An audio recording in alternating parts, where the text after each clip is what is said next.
পশ্চিমবঙ্গে শিক্ষা ব্যবস্থার বেহাল দশা। 3 মাস হয়ে গিয়েছে, উচ্চ মাধ্যমিক পরীক্ষার রেজাল্ট বেরিয়ে গিয়েছে, এখনো পর্যন্ত ভর্তি পরীক্ষা শুরুই হয়নি।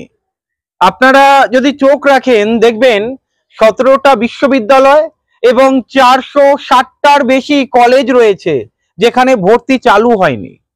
যখন শিক্ষা নিয়ে সায়নদীপ কথা বলে এবিপি আনন্দের স্টুডিওতে, তখন চন্দন ঘোষ তৃণমূলের মুখপাত্র মুচকি মুচকি হাসেন। ভাবুন শিক্ষাটা কোন দিকে গেছে। আর অন্যদিকে এবিপি আনন্দের সুমন দে টেরা বেকা প্রশ্ন করে, মানে বামেদের টানার চেষ্টা করে 34 বছরের বাম জামানায় কি হয়েছে। বুদ্ধবাবু বলেছিলেন, বুদ্ধবাবু নিজের মুখে স্বীকার করেছিলেন, আমরা এখনো স্বাস্থ্য এবং শিক্ষাতে অনেক পিছিয়ে রয়েছি। এত কিছু করার পরেও একজন মুখ্যমন্ত্রী সাহস দেখায় এই কথাটা বলার। আর আমাদের বর্তমানের মুখ্যমন্ত্রী আপনাদের চোখের সামনে এবিপি আনন্দে সায়নদীপ মিত্র যে মূল্যবান বক্তব্য রেখেছেন আপনাদেরকে শোনাবো।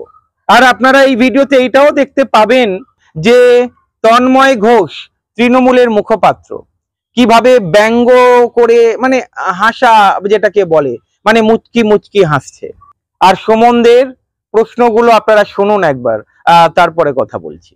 আমি বলছি কোথাও কি পরোক্ষভাবে এই সিস্টেম ফোর্স করছে যে যাও সরকারি ব্যবস্থা ছেড়ে মোটা টাকা দিয়ে বেসরকারি কলেজে যাও? এই প্রশ্ন তো উঠবেই। সায়নদীপ কি বলে?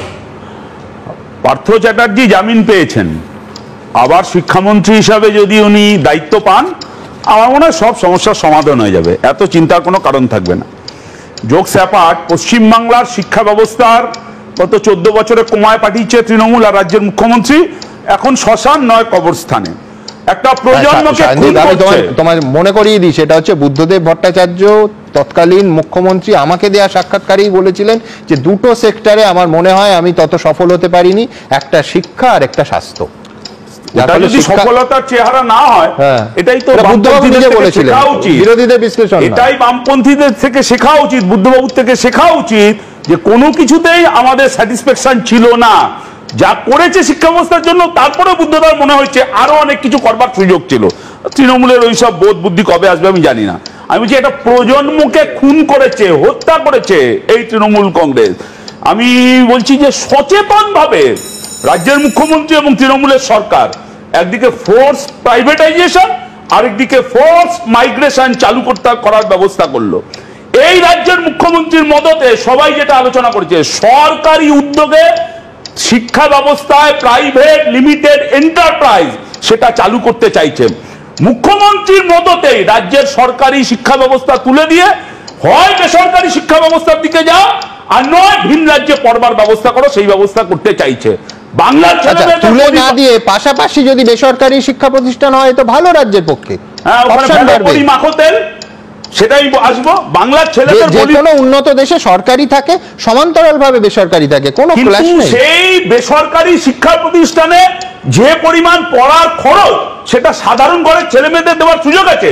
বামপন্থীরা আমরা বলছিল হ্যাঁ বেসরকারি শিক্ষা প্রতিষ্ঠান ছিল, সরকারি শিক্ষা প্রতিষ্ঠানে যারা চান্স পেত না তারা সেখানে যেতে বাধ্য হতো এবং তাদেরকেও সরকার প্রয়োজনীয় সাহায্য সহযোগিতা করতো।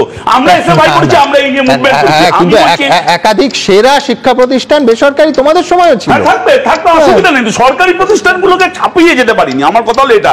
আর এখন সরকারি প্রতিষ্ঠানই নেই, গোটাটাই বেসরকারি প্রতিষ্ঠানে পরিণত হয়েছে। আমি বলছি বাংলার ছেলে মেয়েদের বলির পাটা বানানো হচ্ছে, আর অন্যদিকে দুরাত্মার ছলের অভাব হয় না। এই যে ওবিসি সার্টিফিকেট নিয়ে যে নাটকটা করছেন, এই তো আপনি দেখলেন যাদবপুরে রেজিস্ট্রার বললো যে গভর্নমেন্টের অর্ডারে যাদবপুরে রিক্রুটমেন্ট মানে ভর্তি প্রক্রিয়া চলছে। তাহলে সেখানে করতে পারলে গোটা রাজ্যের বাকি কলেজগুলো ইউনিভার্সিটিগুলোতে কেন করা যাবে না? আর রাজ্যের সরকার যেটা বলছে, যদি ওবিসি সার্টিফিকেট এখনো চালু হয়, সেই সার্টিফিকেট পেতে পেতে ছাত্রছাত্রীদের 3-4 মাস সময় চলে যাবে। তাহলে আরো ভর্তি প্রক্রিয়া 3-4 মাস পরে পিছিয়ে যাবে। কবে ভর্তি হবে, কবে পড়াশোনা করবে, কবে অন্যান্য কম্পিটিটিভ জায়গায় যাবে? সামনের মাস থেকে পুজোর ছুটি পড়ে যাচ্ছে। আমি বাস মুখ্যমন্ত্রী দূরদর্শী, ওই যে স্টুডেন্ট ক্রেডিট কার্ড চালু করেছিল, উনি আসলে বুঝেছিলেন যে রাজ্যের সরকারি শিক্ষা ব্যবস্থা লাটে তুলে দিয়ে এই বেসরকারি শিক্ষা প্রতিষ্ঠানে ছেলে মেয়েদের যেতে বাধ্য করা হবে। তারা বিপুল পরিমাণ ঋণ নেবে সুদ চড়া হারে, আর সেই সুদের ব্যবস্থা, সেই ঋণের ব্যবস্থা সরকার করবে। 8000 স্কুল বন্ধ করে দিচ্ছে সরকার, 3500 স্কুল আজকে পড়ুয়া শূন্য, 6500 স্কুলে একজন মাত্র শিক্ষক, মুখ্যমন্ত্রীর মতন একটাই পোস্ট, বাকি সব ল্যাম্প পোস্ট। আর 3000 স্কুল রাজ্য সরকার আবার বন্ধ করে দেবে। কোথায় যাচ্ছে রাজ্যের শিক্ষা ব্যবস্থা? মদের দোকান খুলছে, স্কুল বন্ধ হচ্ছে, মাতাল পড়ে গেলে কেউ তোলার থাকে না।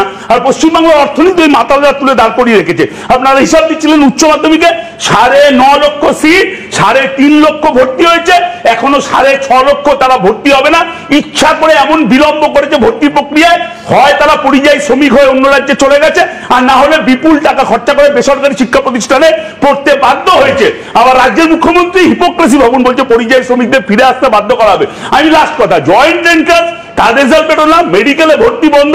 এই WBJEE এটা আমাদের রাজ্যের একটা নিরাপদ আশ্রয় ছিল। আসলে লক্ষ্যটা হলো এই যে সজলের দল বিজেপি RSS গোটা দেশে যে NEP পদ্ধতি, সেখানে শিক্ষার প্রাইভেটাইজেশন, সেই মডেল পশ্চিমবাংলায় চালু করেছে, মানে সেটিং জিন্দাবাদ। আমের উত্তর দি 1 নম্বর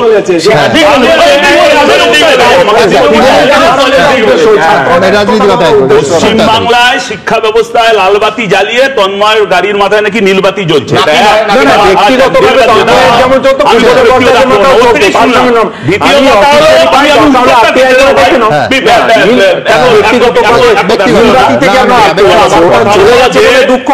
আমার কথা হলো যে বাম থেকে একেবারে সরাসরি তৃণমূলে গেলে এই অধঃপতন হতে পারে।